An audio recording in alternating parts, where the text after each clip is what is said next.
Okay.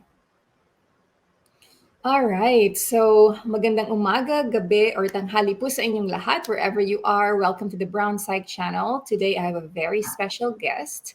She is my friend, and I met her through Instagram.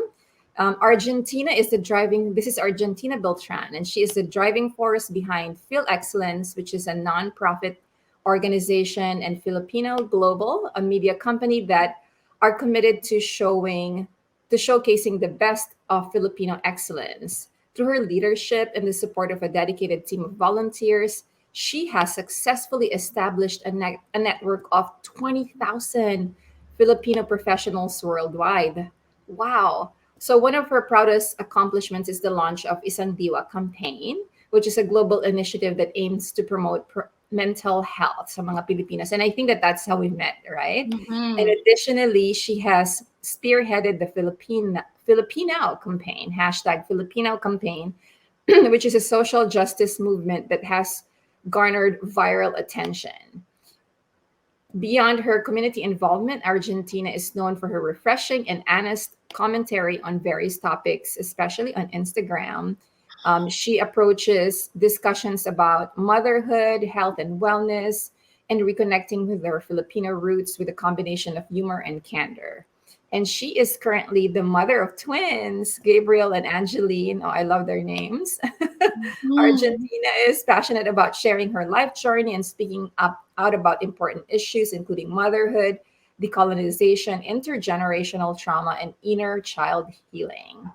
She is a proponent for self care and currently pursuing a certification as a yoga and meditation teacher. Woohoo! Through sharing her own experience and insights, she hopes to inspire others to prioritize their own well being and find the balance they need to live their best lives. So here is Argentina. Welcome to the Brown Woo! Side channel. Thank you so much for being here, Argentina. And thank you so much for your patience because we had like technical difficulties before. I'm so Technical happy that difficulties. yes, and even this morning, like I mentioned to you, my camera, the actual camera is not working, so Yeah, medyo hindi clear it yung. happens. But we'll make it work. I'm so happy you're here. And this morning we're gonna be talking about utang na loob, intergenerational trauma, imposter syndrome, and colonial mentality. Mm-hmm. Woo! Yes. So Argentina, siguro let's start first with maybe you can give us an introduction where you're at kasi we're, interviewing a lot of Filipinos in the diaspora. Where are you at in this world? Yeah, so I currently call Toronto, Canada home. Um, for those that don't know me, I was born and raised in the Philippines and moved to Canada as an adult. I was 21 when I moved here. And then now I call Toronto home. So Nice. Yeah. Kamusta ang weather? How's the weather in it's Toronto? been weird.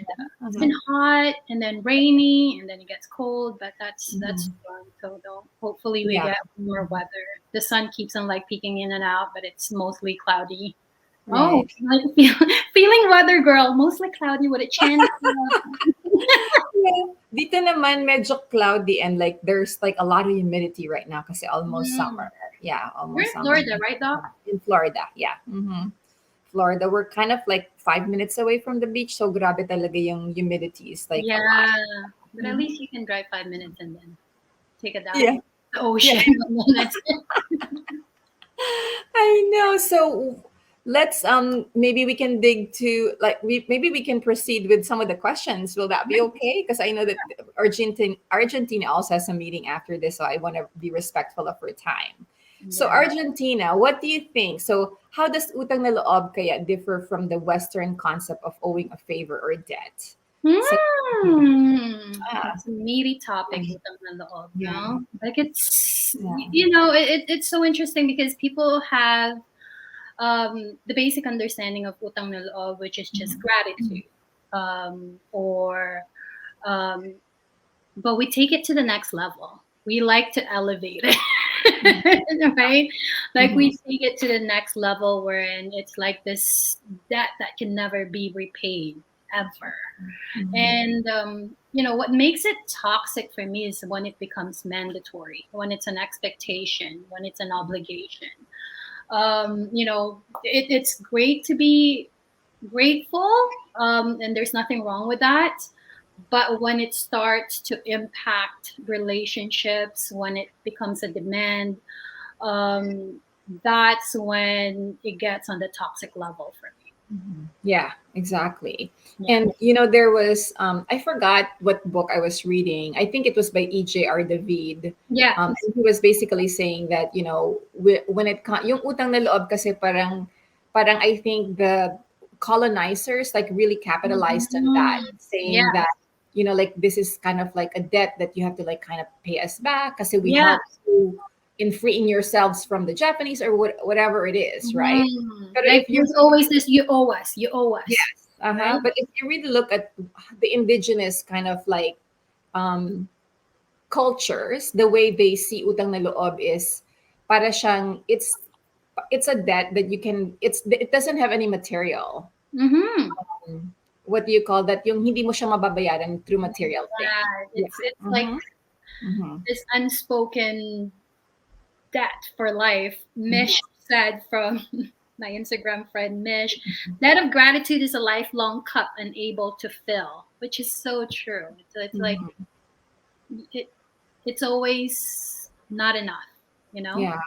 And I like what you said to Argentina about, you know, pag nagiging ano na siya, yung parang pag nagiging obligation. I mean, Mm-hmm. it's good to give and share our gifts, Yeah. with others, especially kung kaya mo na.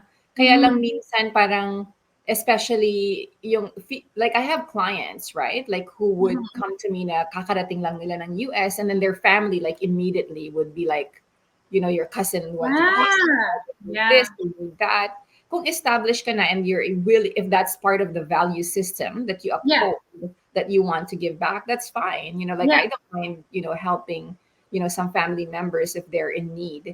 Pero Mhm. katulad ng sabi mo na you get obligated to do something. Yeah. It Yun took yung me parang, a while, actually, Dr. Nette, to really get to a point to understand that how it impacts me so negatively. Because when I moved to Canada, and then it's the same for a lot of Filipinos, I'm sure, that are moving abroad, right? Like we have it in our heads that part of our obligation is to support our family in perpetuity. There's no end to it, right? mhm, yeah. And I remember, and I was actually telling my siblings this the other time. I remember when I moved to Canada, I seriously would just have enough money to pay Mhm. for the room that I'm renting and for transportation and for food, and a little bit for like shopping here and there. But all my money would be sent to the Philippines, right? Wow. Yeah. And that's the thing, like, and that feeling of you have to, like, there's Mhm. no question about it, you have no option, and if you don't, then you're a bad person. Like that Mhm. was my Right. mentality, right? Mhm. um, and it's so interesting because one of my mentors, when I was talking to them, I said, and he was telling me, like, why are you sending all your money? And I'm like, you don't understand, like, I have to, like, and I couldn't really understand, like, I couldn't really explain, like, it's just Mhm. in my head, like, that's just how it is, it is what it is, and I've just accepted it, right? And then he said that, so what happens if you need help? Who's going to help you? Mm. And that was like a wake up call for me. I'm like, yeah, what would happen if I needed help? Because I'm not really setting aside anything for me in case of an emergency. Mhm. Yeah. And I didn't really have anybody around to, like, here you go, I'll take care of you type of thing, right? Like, Mhm. I'm in a foreign country by myself, working and sending all my money, and I didn't have like any safety set aside. You know what I mean? So that was like, yeah, that makes sense. Like, how can you actually take care of others if you won't take care of yourself first? Yeah. Yeah. Thanks for sharing that, Argentina. That must have been so. Parang I can imagine yung feelings of guilt, right? That you Mm-hmm. were carrying. So, how was that like for you? Can you tell us kung paano, like how Yeah, when it, you were? it there's definitely a lot of guilt because we know you also grew up in the Philippines, diba? Mhm. Like, we understand the life there. It's not like that we left the country, we don't understand how difficult life is, there's definitely challenges and there's definitely lack of opportunities for a lot of people. Oh, Diba? yeah. We Mhm. get that. We understand that. Mhm. But sometimes that guilt, like you mentioned, right? Like you would go, I never took vacation, for example, or if I would go the first time that I went to Mexico, like I Mhm. felt so guilty because it's like Oh, yeah, I'm yeah. indulging and people are struggling. Like you know that constant internal battle. Yeah. And Mhm. then you like, can I reward myself? Can I treat Yeah. myself into some like Mhm. something nice? And it's like this, you can't really fully enjoy the experience because back of your head you have that guilt, you have that shame, Mhm. that constantly nagging you, like, oh, that money that you spent, you could have just sent that, da, da, da, right? Like, and it's like, yeah, like it really took a lot of work for me to just, you know what, you deserve it. You work so hard, treat yourself, enjoy your life type of thing. My gosh, I kept on nodding because I can so relate to what you're saying. So, like we went back home sa Pilipinas last year, and one of my struggles, Argentina, every time we go back, is like, here we are, the whole family going to a nice restaurant, and Mm. then guess who are doing this? Nagbebeg sila Yeah, inside the yeah, car. And then yeah. my daughter, because she hasn't been back to the Philippines in a long time, and she Mm. was 16 at that time, Yeah, she couldn't fathom on how, like, the yeah, difference, right? Parang yeah, na-culture shock talaga siya when she went back home. And yeah. then my brother, who was like driving us around, like what he does is like he has biscuits in his car, and then he Mm. would just give it to the small kids. Kasi alam niya na sometimes the kids who are begging are part of a syndicate, and Yeah, then whatever is given to them by the people who would want to help are yeah, taken away by the syndicates. So instead, like, he would give them food so that he can make sure that they're able to, like, satisfy their needs instead of other people. yeah, And yeah. it's such a Too much like poverty, exploitation, right. like. And it's such a big contrast, Argentina, kasi nga parang yung guilt na kinikerry mo. Kasi parang, Mm-hmm. you know, tayo, you were able to go to like a nice restaurant or able to kind of like ride in an air conditioned car, and then like Mm-hmm. our kababayans. Yeah, yeah, yeah. So it's so hard minsan na parang like you said, going on vacation and then you're thinking of, Mm-hmm. oh my gosh, maybe I should just send this to whoever might be needing from Yeah, them. yeah. And to be honest with you, I mean, like, there's so many reasons why I launched, the Brown Site channel, because I know that if our mental wellness Mm-hmm. um, is a little better, then we are able to kind of also better ourselves. Not that I'm Mm-hmm. also dismissing the systemic, Yeah, right? yeah. Oppression surround at saka yung corruption in the Philippines. Mm-hmm. It's so hard. Kahit siguro sino will go through some sort of mental health issue if Mm-hmm. the system that you live in Mm-hmm. is like that. So Yeah. it's ang Yeah, hirap it's i-navigate so niya. it's all interconnected, diba? Like Right. it's Mhm. so interesting. You mentioned Dr. David's book Mhm. because I read Brown Skin, White Minds, Mhm. and everything is linked in terms of the poverty that's happening, the corruption, utang na loob, like a lot of it like has something to do with colonial mentality, right? And we talk a lot about mental health because that's what it is. Like it starts in your head, right? Like for a long time your people are victims of oppression and all the trauma that resulted from that gets passed on from generation to generation, and really, if you don't start at the mind and trying to like deconstruct a lot of those things, that the false narrative, a lot of the beliefs, the toxic beliefs and negative beliefs that we had about ourselves, um, if we don't take care of that, if we don't really put the focus on that, then everything else falls apart, right? Mhm. Because you see it a lot, and that's why in my platform I use it a lot to talk a lot about mental health, a lot about the things that I go through, that I experience as a Filipina, as a mom, as um, part of that sandwich generation, like all of those things. It's really important that we continue to talk about it, because in our culture it's very common to just like sweep it under the rug. Mhm. My mother used to always say that pag di maganda, wag mo na lang banggitin. Like that's their way of coping. right? But Right. it's Yeah. really not healthy, because if we don't talk about it, it's going to continue to persist, and it's going to continue to impact our relationships. Mhm. And if you also think about very good points, if you also think about yung sinabi mo na just sweeping it under the rug, Mm-hmm.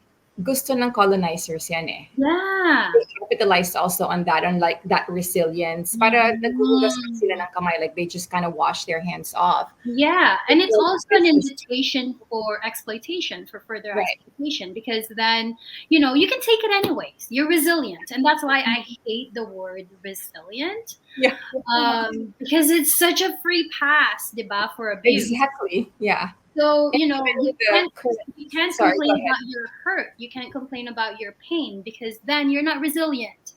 Yeah. You're such a softie. Yeah, then you're not really, cut for it. Instead of focusing on the behavior that's causing you to, like really forcing you to be resilient. You know what I Mhm. mean? So Yeah. it's a lot of it is like, even, it really penetrates in the family as well, because when you're trying to have a conversation about certain topics that they're not used to talking about, you're branded as, oh, you're too sensitive, you're too soft, da da da, oh, Canadian ka na kasi, like they always Mhm. use this thing that, because it's not normal for us to talk about things. And when we try to bring it to surface, it's like, oh, you're trying to bring your Canadian values in a Filipino household. It's Mhm. really not. You're just really Mhm. trying to figure out how can you resolve the things that continue to persist, Yep. so that Mhm. it's, reoccurring, right? Right. Yeah, I know. Sorry, my allergies are acting up. But when to your point, Argentina, it's funny because like my mom. So I'm a Mhm. cancer survivor. You probably know that, Oh like yes, the yes, yes. post and all that stuff, right? So You're one of the amazing for things, sharing that, by the way. I'm sure I'm that sorry. was easy to share. Yeah, well, yeah, yeah. Well, we'll share it in another episode. I'll probably a whole video about like how I survived all of that and the mental health behind cancer Mhm. survivorship. But to your point of, yung resilience nga, Mhm. and I think, because I was like mentioning my mom earlier. Mhm. She was saying to me na baka daw I'm creating disharmony with my Mhm. posts, especially when I'm trying to post something about decolonization and how. Mhm. And the thing is, like with all this decolonization, it's so linked to our mental health as Filipinos. Mhm. 400 something years and then another 50 years. Like, how can you not be affected Yeah. by that colonization history, right? But Mhm. anyway, so she mentioned something about like I might create disharmony now. And so I was, and then later on I kind of like probed a little bit more, but I think at the end of it all she was like saying that I'm just worried because I don't want you to be stressed, because she knows that I'm a Mhm. cancer survivor and she knows Mhm. about that. But at Yeah. the same time, I told her that if what I'm saying is creating disharmony, Mhm. then hopefully I've done my job and the other Filipino scholars, because that's what we kind of need. Like, because that's what they use. They Yeah. use this like yung harmony and yung like just go with the flow, because Mhm. they don't want to be, um, how do you say that in English? They don't want to be held accountable for the things that happen to us, right? And And even it's I think, also, mhm. sorry, go ahead. No, I was just saying that I think it's also perpetrated by the government officials right now. Like kunyari pag may typhoon, or resilient naman yung mga Pilipino, so Mhm. out. Like, and they continue to do that na parang kaya mo yan. Di ba? Yeah. Yeah. Kayanin mo, Filipino ka eh. Even Yeah. nga, like Yeah. there was a storm that happened in here and I posted that, oh my gosh, like I'm so scared. And Mm. like a family friend of ours who I actually adore and love, he Mhm. commented, but I think it's also because they're not aware na Mhm. ganun pala yung nangyari sa mentality natin, di ba? So Yeah. he basically commented when there was like a hurricane here that Mm. Pilipina ka, kayanin mo yan, sanay ka dyan. Mm. But I was just sharing that I felt helpless because we don't know what to do. Yeah. But even like acknowledging na parang, my gosh, like, yeah, that is scary if It you is. are going through something like that, right? And Pero that's the parang thing. Like you it's pacify the pain and the right. fear, Mm-hmm. right? Because you're resilient. Like Yeah. it's Mm-hmm. always the name of resiliency. Yeah. And you're not allowed to feel anymore kasi resilient ka, di ba? Yeah. And it's So, so interesting you mentioned about, pakikisama and all of that stuff. It's so when I started my social media, for example, when I started talking about these topics on social media, I remember I heard from my relatives, my parents, when I would talk about it in general, they always feel like it's an attack, right? Because right. you're just sharing your experience. It's not really, you're trying to process, right? Mhm. And in your process of processing a lot of your experiences, the people that are involved in those certain scenarios would try to like control the narrative because I get it, the way that you experience things is not the same as they experience it. Mhm. Diba? But at the same time, a huge part of it is about anong sasabihin nila. What Yeah. would people say? Right? It's always about that fear of someone would say something and someone, like their impression of them would shift just because, it's not this rosy picture that they paint, right? Right. Yeah. And that was like my biggest challenge when I started my social media account was that, I want to share my authentic self, but Right. at the same time, I want to protect the people that are close to me. But I don't know how I can be authentic if I don't really share my real lived experience, right? And I was trying to explain that this is part of my journey and processing and all of that. But at the same time, like I can't fake it. Like I'm not gonna pretend that this didn't happen or it's not important or anything like that just because I'm scared to offend other people, right? Like Right. it's like this balancing act of like you want to share your authentic experience, but at the same time, you want to like whoop, try and be careful, right? So Yeah. it's so tricky for sure. Yeah, that's exactly how I felt too before I shared in social media that I'm a cancer survivor because Mm, I know that there's like a shame and even like when I launched my YouTube I put in the introduction video that I went through like a depression at one point, I had mm, trauma, I had anxiety, mm. and then like I just kind of like in the background I was like imagining like my family members like why are you Yeah. like airing your dirty laundry, like don't bring shame to the family na like you Mm, have to project this kind of like perfect family na walang problema. exactly. Yes, wala pa ako nakikilalang Filipino, even like the people who are projecting that they're perfect, if I Mhm. really talk to them, because they know that, they probably, I think that also gives them permission because they're kind of like realizing na I'm saying na, I went through this. And so I think it gives other people permission to tell me and to become vulnerable to me, There. right? And Yeah. then they share na, by the way, this is what's going on with my kid. And then my kid Mm, just like told me that she's queer or whatever. Ano kayong pwede kong gawin? So I mm, received a lot of like emails because, I become mm. vulnerable like in social media. But I think this is what we need though, like in our community, like what you're doing is But to be that's real, right? That's you, yeah. and that's Mhm. relatable, right? Right. Like Yeah. the days of just showing shiny pictures of you going on vacation all smiling, that's not real. Yeah. Um, Mhm. you know, People can relate to a lot of these things, and you're exactly right. It gives them permission to feel. Like Mhm. Mhm. imagine that. Like for a long, long time, we're gaslighting our own feelings, our own self. That what? Mhm. No, this is not real. It's just in my head. All of these things, right? And it's so interesting because in our community, like words like depressed, anxious, um, we avoid saying them. We deny ourselves of those feelings because we don't want to be branded as baliw. Because the moment that you say something like that, you're branded, right? Mhm. Like, oh, baliw yan. Like, Mhm. and Yeah. that's it. Like, that's the end of the conversation. Mhm. And then for a lot of family members that don't really understand, because they don't have access to the same information as you do, they don't have the same exposure as you, all of those things, which I Mhm. get, it creates a lot of friction. It creates a lot of tension just because the way that they see it is just like what you said. You're just airing your dirty laundry for everyone to like feast upon. And there's really not. that mentality of, okay, yeah, I get it. This is, her providing a channel for people to have that meaningful dialogue, right? Mm-hmm. And one of my friends from Instagram commented, she said, resiliency has become weaponized against BIPOC, that when you call out injustices and unfairness, you're problematized. This is just another strategy taken from colonial practice, which is true. So such a good point. Yes. Mm-hmm. Yeah. So that's like it, and the thing is, it's all connected. Right.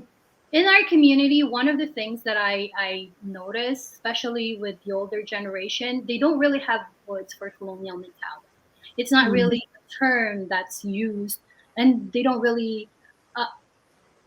don't really have a clear picture as to what is considered as colonial mentality, right? Mm-hmm. A Mm-hmm. lot of a lot of times, the term that's being used is always crab mentality. Got it. Yeah. So every single time that there's like a not negative or toxic behavior that they notice in the community, oh, butak na lang ka, oh, crab mentality. That's always the go-to, Mm-hmm. so to speak. And really, it puts the blame on the people, on Right. us, right? Mm-hmm.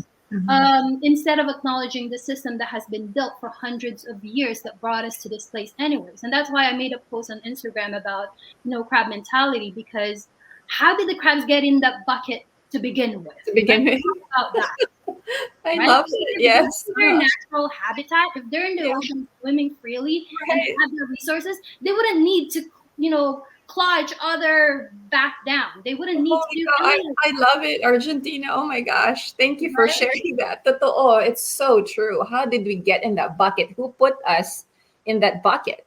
Right? Exactly. So, Yeah. we're focusing our energy on the wrong things, because Right. then we're playing the colonizers' cards. Let them Mhm. fight amongst each other.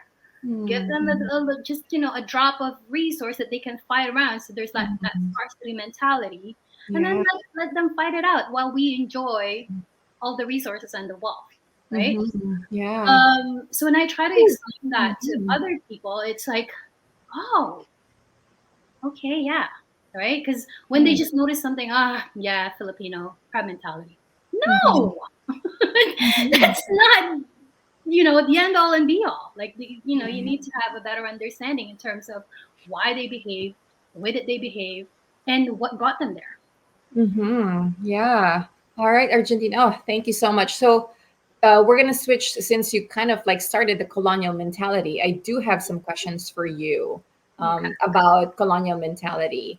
So, how can we challenge kaya colonial mentality? Kasi nakikita mo din through art, through education, and other forms of activism. How can we Mhm. challenge colonial mentality through art, education, and other forms of activism? And we're seeing this in social media too. I love it. Yeah, Yeah, the I local think artist for friend here me, is kind of starting to do that. yeah, Yeah. I think it's for me, like in anything, I always start with myself. I Yeah. try to observe some of my thoughts, some of my behavior, some of the things that I believe in, and I challenge myself in those thoughts, right? And once you do that, you start to see things like how media presents itself, the things that you see online. And it's so interesting because I talk a lot about it, especially with my kids. Mm-hmm. And then when we watch a show, like they notice it right away, right? Like, oh, that's so gosh, that's so. Oh my God, why is the casting like this? Like they talk about those things because they see it, right?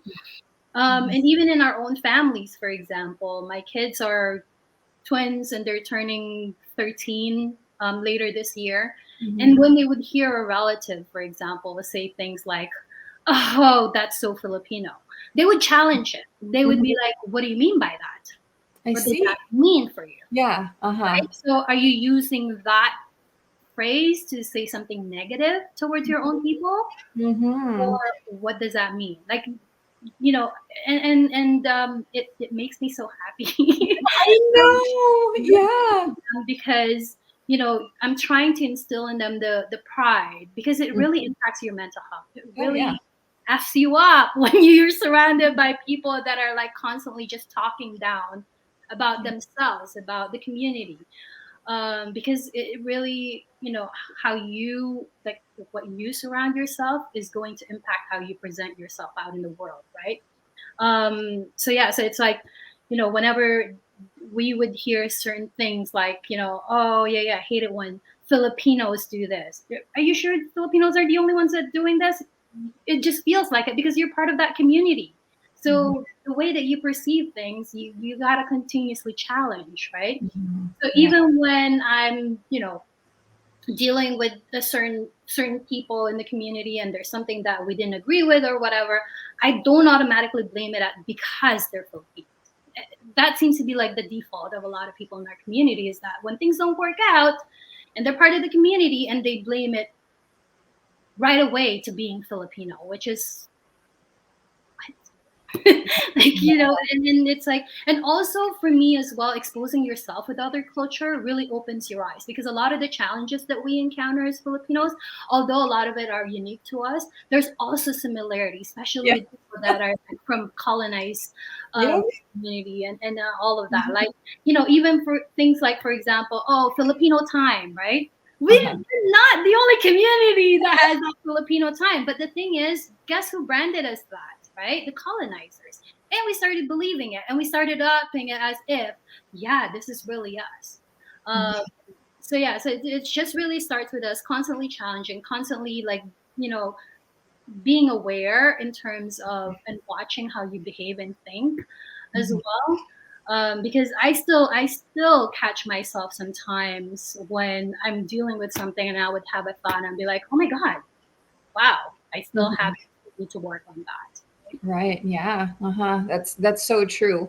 When we first arrived here sa Florida, because like we live close to the beach, oh Mm-hmm. boy, I used to wear long sleeve shirts kasi iitim ako, like I might turn dark. Yeah. Pero now it's like bring it on. Like I'm good, but it took, can you imagine that? Like how old am I? I'm in my 40s. Yeah.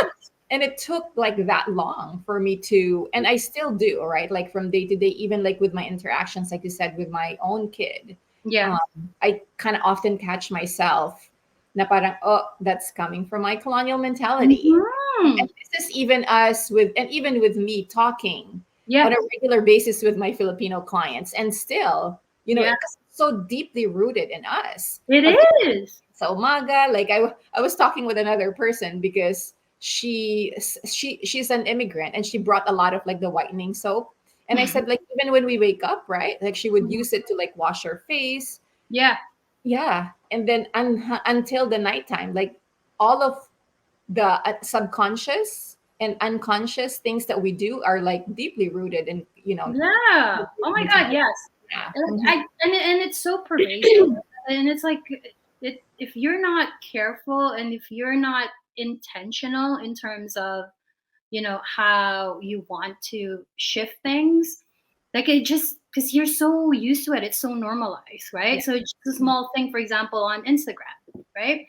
Before, when I would post of like, oh, I look at a filter that would lighten my skin, and it's like, you don't think of it as, oh, it's not a big deal, right? But when you're thinking about it, I'm like, why do I do that? Mhm. It's my colonial mentality, Yeah. right? Mhm. There, and sometimes I would catch myself and I would say something, and then my kids would look at me like, yeah, don't worry about me, that's my colonial mentality, I'm working on it. Right? Like, and but I think awareness is very important, because if you don't know that that's what it is, then Mhm. you're not going to be able to change it, right? And that's Yeah. why, like, reading books, talking to people, sharing experiences is very, very important. Yeah.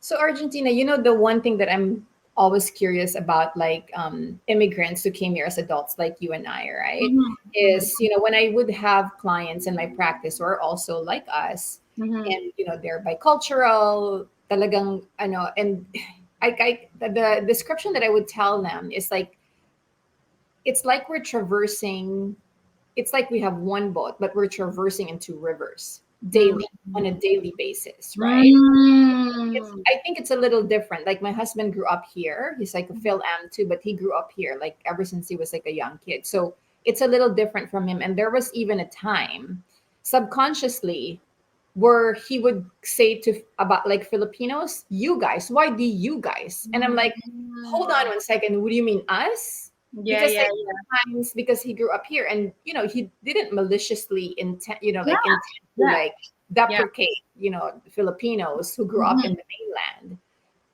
It's like subconsciously it's in him that he's not really part of it. But like my Mm-hmm. question, to go back before I divert into so many different things, my Yeah. question for you is like, how do you traverse into those in that two rivers like with one boat on a daily basis? How do you balance? It really evolves, though. Like, Yeah. being honest, like the whole journey evolves, right? Because from the Yeah. time that I moved to Canada, trying to immerse my life into like this new culture in a new country, in a different country, Mhm. and trying to fit in, trying to like, be part of it. And I felt in the beginning I had to shed the layer of Mhm. my Filipino-ness in order for me to really, that's how I felt anyways, right? Like it's like it's not integration, it's really me trying to erase part of my identity, and being honest, like being whitewashed, right? Mhm. um and then I went through that journey because it's like this very, I don't know what to call it, because it the first question, and I had this conversation with a lot of Filipinos. It really bothers me that when I was new in Canada, the very first thing that fellow Filipinos would ask you is, "How long have you been in Canada?" It's Mhm. as if this measurement of the longer that I've been here, the more successful I am, I right? see. Um, and I really like it. Really irritated me. And then and then they go to like the accent. Oh, you don't have an accent. Are you sure? And like all of those things, and you try to like erase a part of your identity because you don't want to be associated as a fob, right? Like that's what they would like label people that are just Mhm. country and all that kind of stuff. Yeah. And Mhm. then you have people that don't really want to associate with people that are just new to the country. um, Mhm. and then you have people that really want to distance themselves from the community, and like Mhm. it's like this constant evolution. So for me, it's like this whole thing that I went through, and then it also shifted when I had kids, because Mhm. for a long, long time I wanted them to not. I didn't see being like having the identity of Filipino and then in Canada as this is going to be helpful for them, right? Mhm. Because a Mhm. lot of the things that are being said is like, oh, if they have a different language they're speaking at home, how's their English? Like they make it feel like if they speak a different language other than English at home or French, then they're gonna struggle at school. So Mhm. there's also that whole worry that are my kids going to be disadvantaged because of it? So all of that. But then, as I go through that whole journey of trying to figure out, okay, what is it like?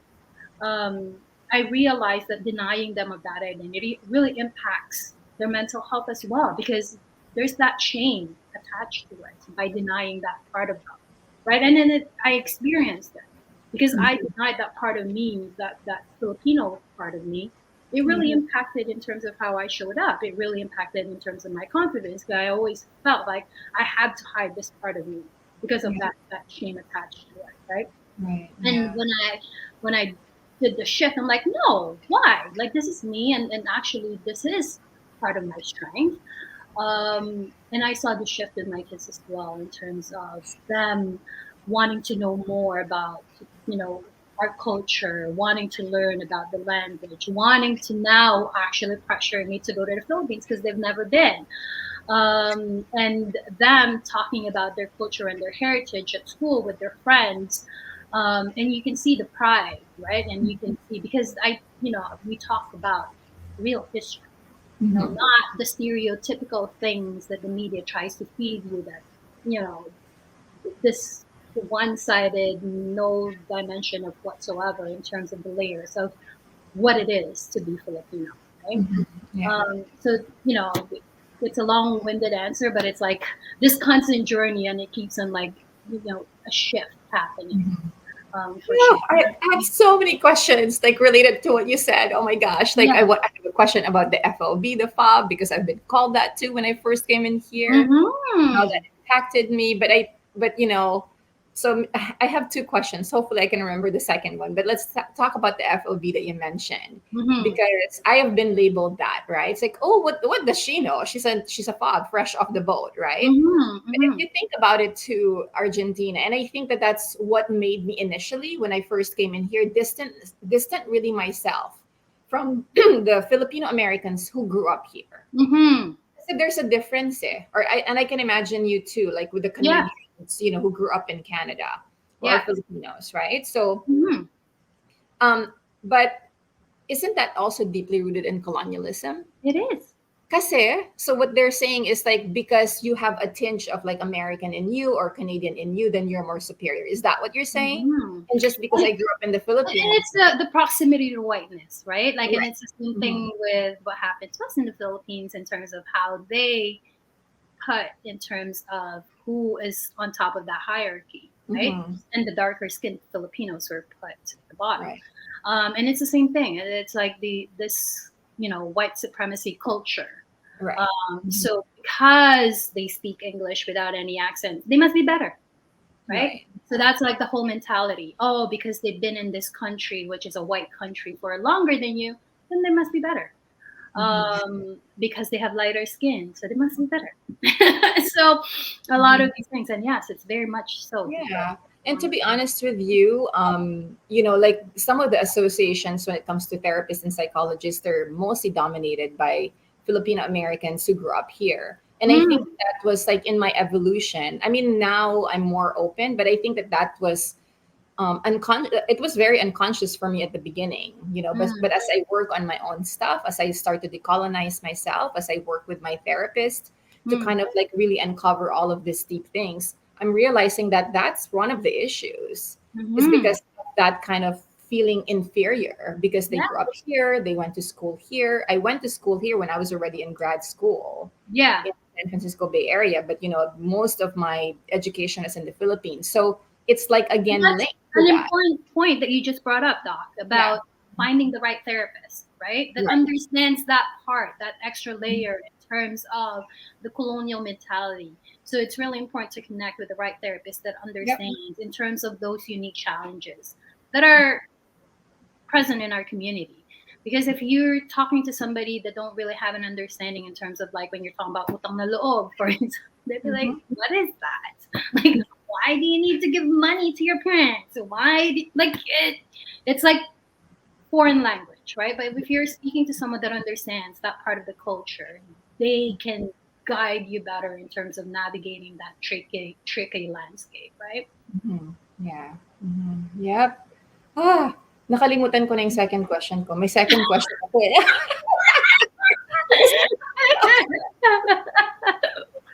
No, but Argentina. I was also gonna ask. I was also gonna commend you on how I would love to meet your twins like later on. Mm. When we go to Toronto, or maybe like we'll meet, Yes. because I love that they're calling out. What do you mean? That's very Filipino, right? Like Mhm, they're mhm. so, and they're only like what, 13? You said They're they're turning turning 13. 13 in Oh my gosh, November. and they're already Mhm. like very woke. Oh Yeah. gosh, whenever here comes mom about Filipino trivia. Like they're saying, when he's, oh, did you know? Like when they're Uh-huh. watching something, like, Yeah. oh my gosh, did you know? I'm like, here comes mom with the Filipino trivia of the day. Yeah. Uh-huh. But they like it, they love it, Mhm. and they're so, and one of the things that I love about them is that when they meet other Filipinos Uh-huh. wherever we are, they're so excited. Like, and Yeah. if we try to speak to them in our language, even though they can't speak it, even Mhm. if someone says "Kumusta? Are you Filipina?" they get so happy, and Mhm. it's so good. It's such a great feeling when they know that, and then it's so interesting because the other day my daughter was talking to me. It's like, Mom, you know, um, I'm really bothered. I said, why? There's this girl in my school and she's Filipina. Mhm. And she said something that really bothered me. And I'm like, what is it? She's like, she was going on a rant and she's talking about why do people that can't speak a language come to Canada? Right? What? And I'm like, what? Of course, I'm like, what? And then she's like, yeah, that really made me so angry, Uh-huh. right? And I said, so what'd you do? And I told her, and and my daughter's funny, like, girl, do you know who you are? Do you know who you are? I just started laughing. I was like, good Yeah. for you. And I Yeah. said that, she's going through her journey, and I hope she realizes later on that, how Right. she can be proud of her roots instead of trying to Mhm. show others about who they are, right? Yeah. Mhm. Um, so yeah, I said that's more a reflection of her and the things that she's being fed, Mhm. more than what it is. But I'm glad that you spoke up for Yeah, I know. Uh-huh. And like also like boundaries when especially when it comes to our culture and like being bicultural. Oh. yeah, yeah. Um I think I remembered my follow-up question. Let me see. And then because yeah, like there's so many like ways that I can ask, like this question, but um what sa tingin mo, because I know that one of the things that we were going to talk about is also intergenerational trauma, right? Mhm. So how do you think the history of the Philippines and the oppression of the Philippines contributed to intergenerational trauma? Oh my God. I think this is more your expertise in terms of, how intergenerational trauma. And I'm glad that there's a lot of literature being written about it now, because Yeah. before we never really had the term for it that Mhm. we use commonly within Mhm. our own families, diba? It's like, Mhm. when we um, would say something or we notice something that's like negative in our family, it's like, mana-mana lang yan, o ganun talaga, or that's just how it is. That's just how our family is. And not really recognizing that that's a result of generational trauma, right? Mhm. And it's Mhm. so interesting because before my grandmother passed away, we had a conversation about it actually. And Mhm. this is coming from a woman that's like never really want to talk about those sensitive topics, right? Like if it's Mhm. not pleasant, let's not discuss it. But then we got into a conversation, and she started talking to me about her experience, her lived experience during World War II, when the Japanese occupied the Philippines. And she started talking about, and then we really understood in terms of a lot of her fears. Mhm. She has fear. She never locks the door ever.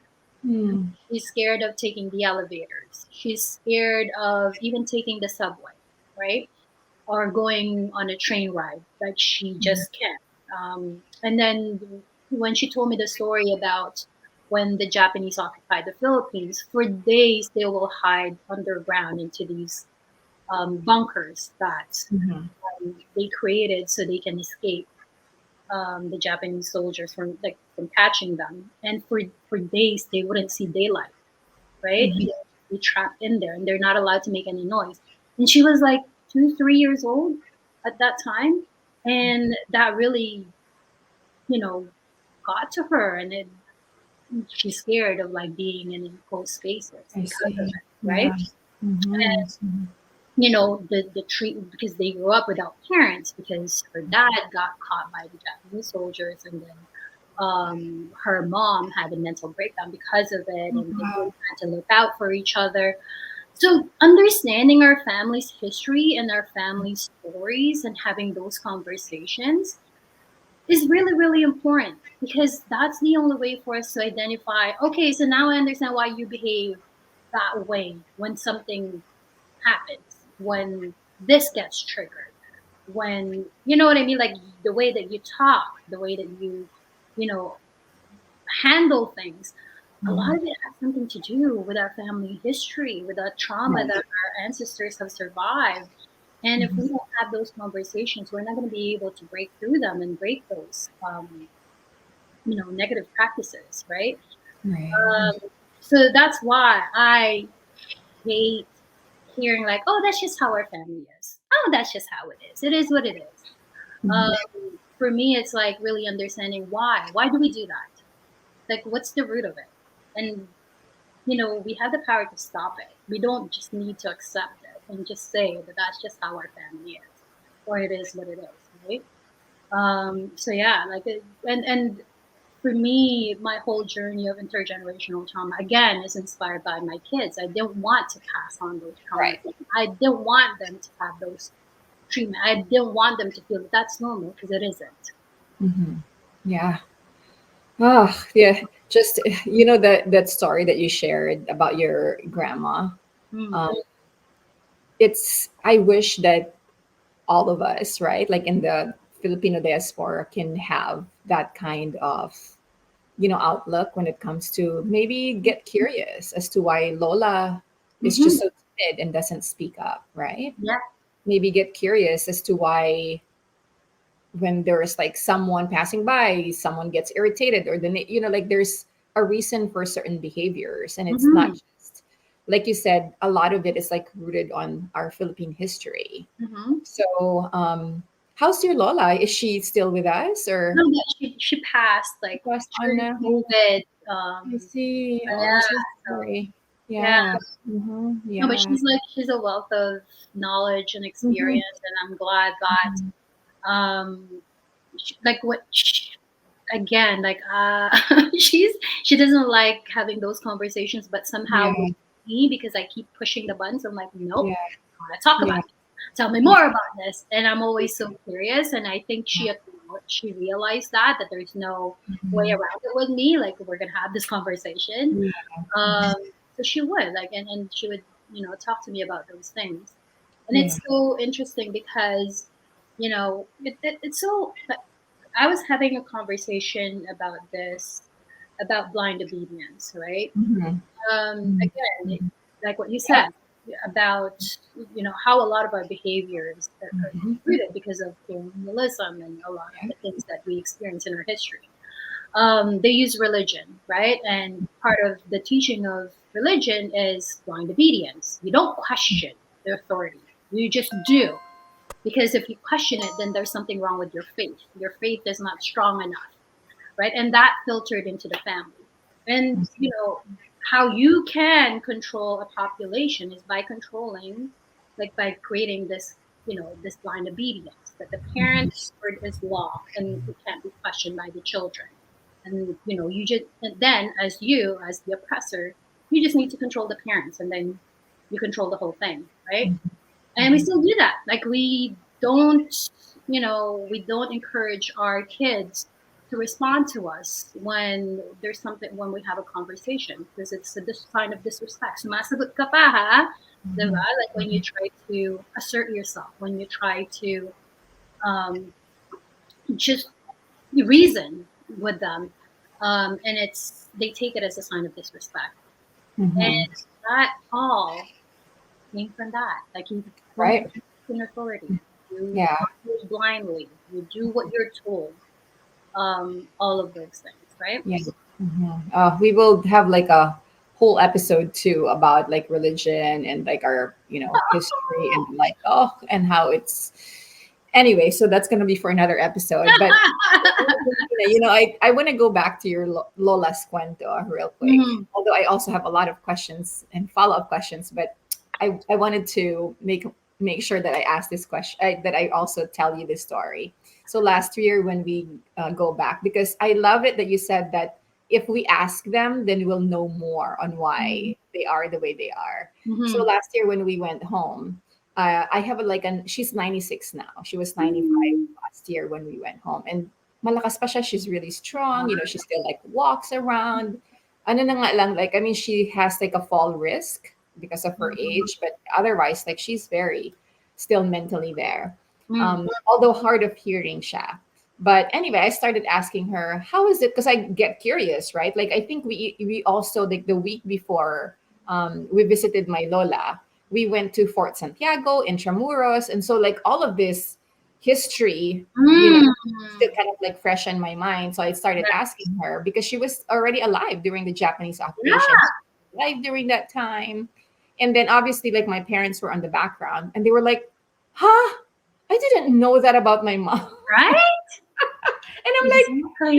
you're hanging out with mama. We call her Mama Amy. And then Yeah. she's like, I didn't know that. And I said, you guys can ask her questions. She lived Yeah. like a whole, imagine 96 years, 96 years. She has Mm-hmm. a lot of like life story, but she told this cool story about, I think her family, my great grandma was, I think, came from a well-to-do family, but and then Mm-hmm. they're able to kind of, have ample food. And so part of the charity, I guess, work that they did was when they have, um, you know, like a lot of food, they would share it to the neighbors. And she told me this story where she would walk into the town on her own during the Japanese occupation, and one of the houses that she would distribute the food to is like this.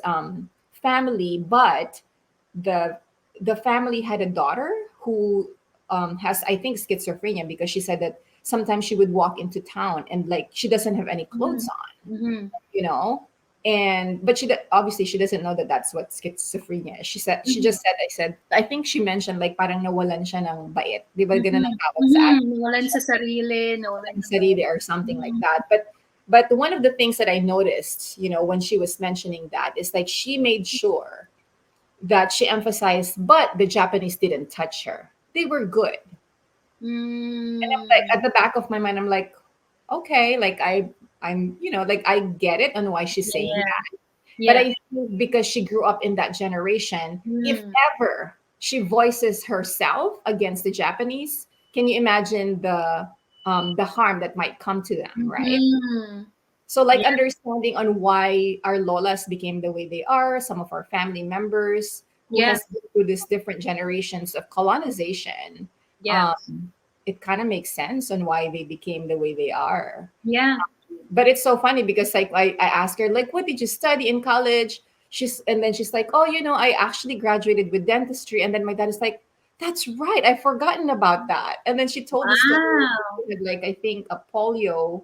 I My husband actually recorded it. I think maybe soon we'll be able to get snippets of it and maybe share in social media. Yeah. A lot of cool stories. But she also mentioned that I think she had polio at one time, and then part of the treatment that time was like putting her in a cold like bath, with full of ice in a bathtub Mm-hmm. or something like that. Mm. She was there for like a long time in the bathtub. But she has a lot of like cool life stories, and Yeah. so anyway, so thank you for bringing that up No, but about. that's really great, Doc. And I think that's something that we need to encourage more of, like in terms of, our community is that dialogue, right? Like just be curious, ask people stories, ask about like, the history. Because really that's the only way that we can grow compassion and understanding in terms of Right. why do people do what they do and say things what they say, because a lot of times they don't even know. They don't even realize that they're doing it. Yeah. And when we have that, when we have a good idea in terms of their lived experience, Mm-hmm. and that, you know, that works both ways, right? Like you saw my post about there's a lot of buzz happening in terms of mainland Filipinos versus Saw diaspora that. Yeah. Filipinos. Mm-hmm. And, a lot of like you're not Filipino enough, or you don't really understand what we go through here, or all of those things. And there's a lot of like invalidation from both sides, and it's coming from, you know other than, the whole colonizers work of like dividing and conquering and just Yeah. creating this conflict Mm-hmm. within us. It's also coming from that whole, you know not really being open to a conversation, and having that understanding in terms of why do we do these things, right? And that's the thing, and my hope in terms of, how I use my platform and my social media is that it triggers those conversations, Mm-hmm.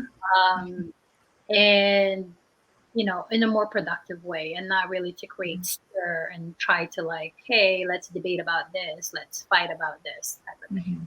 Mm-hmm. Yeah. It's more of, let's open the dialogue to understand where each other is coming from, right? Mhm. Yeah. Mhm. That's the thing. Like social media is so tricky because it can be used as a force for good, but people sometimes use it to hide and create chaos. Mhm. It's so interesting.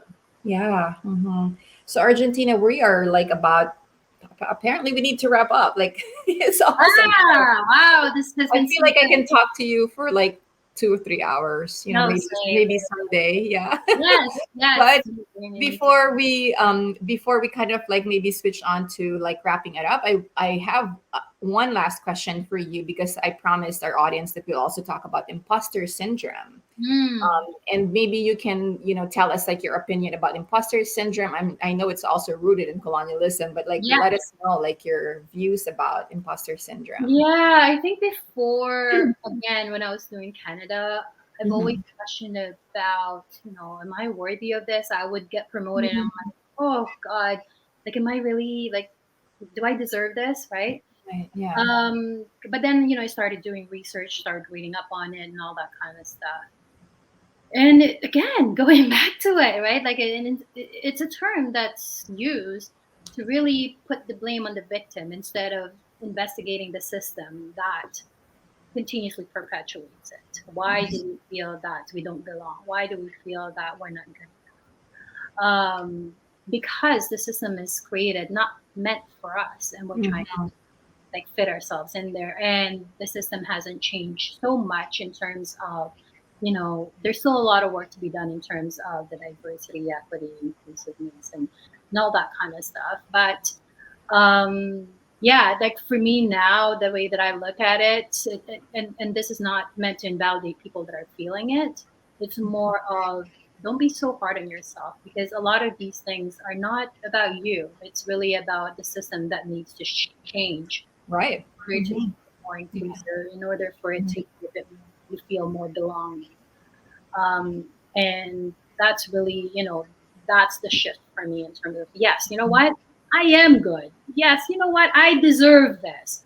And I belong here. So, those type of things that you need to just really need to continuously practice, um, and constantly remind yourself in terms of, don't dismiss your accomplishments, your abilities, Mhm. to more than words. That's usually the kind of things that I keep thinking about every time that I would have an attack of it. Because every now and again, it would still show up, right? Like you would still feel that, oh my God, am I in the right place? Do I really deserve this? So, it's a constant battle for sure. Yeah. Yeah, like you said, it's a constant work. It's probably a work that I'll be doing until, the end of my life. But the beautiful thing too about our community, Argentina, it's like we're, opening all of this different views from like Mhm. Filipinos in the diaspora, right? So Yeah. that's actually like one of the main goals of this platform is to be able to do that so that a lot of people are not just like living in the shame or suffering in silence about what they're going through. 100%. um yeah, because they But are it's definitely. amazing, and congrats, Doc, on your YouTube channel, and continue to show up. You're doing amazing work. You're definitely making a difference in our community, and I'm so glad that we got connected somehow. Our world um, collided, and I'm so happy because I love the fact that your wealth of knowledge, and when I need advice, I can just shoot you a message and be like, Doc, what do you think? And you're just there. You're so generous with your wisdom, and I truly truly appreciate you. So thank you.